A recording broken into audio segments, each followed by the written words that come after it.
1948 rings a bell? Oh yes, of course. It was in the last century, Grandma and Grandpa's generation. Legend has it that there were still dinosaurs hiding in caves up in the mountains. But that is something we're really not sure of at all. Back then, everyone was recovering from the Second World War and its 70 million dead, the most devastating conflict in human history.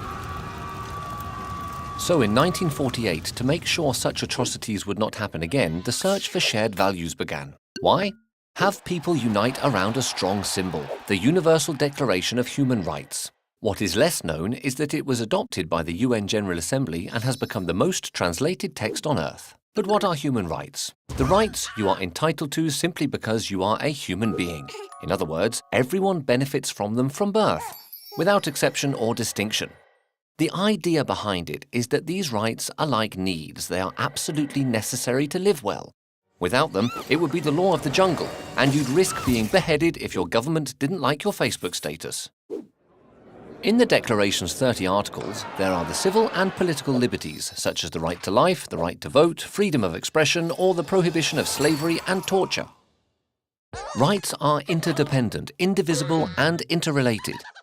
This means that if a right is not respected, a series of other rights won't be either.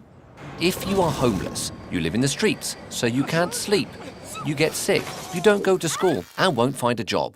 Violation of the right to adequate housing triggers the violation of the right to rest, the right to education, the right to work, etc. These are economic, social, and cultural rights. Okay, so a great text was agreed upon, but who does what?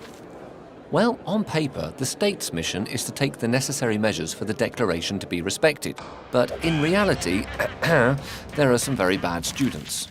The Declaration is not a legislative text, it's an ideal. Its name says it all, it is a declaration. Therefore, it is not valid in a court of law. But most states have integrated human rights in their constitution, and therefore, they must guarantee them. You can defend human rights only if you know them. Everybody's role is to ensure they are respected. Collective conscience means that each and every person is responsible for everybody else's well-being. Therefore, we can all get involved, protest against injustices, and make the universal rights ideals succeed.